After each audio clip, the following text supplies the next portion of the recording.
নমস্কার, 7 এভিক নিউজ নেটওয়ার্কে আপনাদের স্বাগত। বাংলায় বহু তৃণমূল নেতা দল ছেড়ে বিজেপিতে যোগ যেমন দিয়েছেন, পাশাপাশি দলে ফিরেও এসেছেন বহুজন। কিন্তু শুভেন্দু অধিকারী তৃণমূল ছাড়বার পর থেকেই যেভাবে নাগাড়ে তৃণমূল বিরোধিতাকে আশ্রয় করেছেন, তেমনটা দেখা যায়নি অন্যান্য ক্ষেত্রে। ফলে গত লোকসভা নির্বাচনের আগে দলের রাজ্য সভাপতি সুকান্ত মজুমদারকে পিছনে ফেলে কার্যত শুভেন্দুই হয়ে উঠেছিলেন বঙ্গ বিজেপির মুখ। কিন্তু লোকসভা নির্বাচন এবং তারপর 6টি বিধানসভার উপনির্বাচনে বিজেপির বিপর্যয়ের পরে দলে কার্যত কোণঠাসা শুভেন্দু এখন আঁকড়ে ধরতে চাইছেন হিন্দুত্বের আবেগ। বিধানসভা উপনির্বাচনে 3টি আসন তৃণমূলের কাছে খুইয়ে তিনি ক্ষোভ উগরে দিলেন এই বলে যে হিন্দু ভোটারদের নাকি ভোটই দিতে দেওয়া হয়নি। লোকসভা ফলতা, ডায়মন্ড হারবার, ক্যানিং, মিনাখা, বাদুড়িয়া, হাড়োয়া আর 4টি উপনির্বাচনের যে কোনো হিন্দু গ্রামে বা রায়গঞ্জের যে কোনো একটা ওয়ার্ডে গিয়ে আমাদের এই অভিযোগের সত্যতাটা আপনি দেখে আসুন।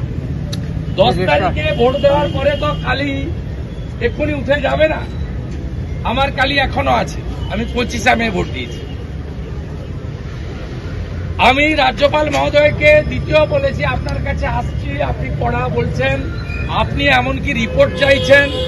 এই মুখ্যমন্ত্রীর এত উদ্ধত্ত, রিপোর্ট পর্যন্ত পাঠায় না। আমি একটা আরটিআইও করেছি, আরটিআইর উত্তর দেওয়ার পরে লিগ্যাল স্টেপ নেব। আমি বলেছি আমাদের এই যারা আপনার কাছে এসছে এদের সঙ্গে রাষ্ট্রপতি মহোদয়ের দেখা করার ব্যবস্থা আপনাকে করতে হবে। শ্রীমতী দ্রৌপদী মুর্মু মহোদয়া সংবিধানের প্রধান, মমতা তার 14 গোষ্ঠী আমাদের ভোট দেয়নি। আমরা বিষয়টি নিয়ে মুখোমুখি হয়েছিলাম রাজ্যের গুরুত্বপূর্ণ মন্ত্রী তৃণমূল নেতা ফিরহাদ হাকিমের।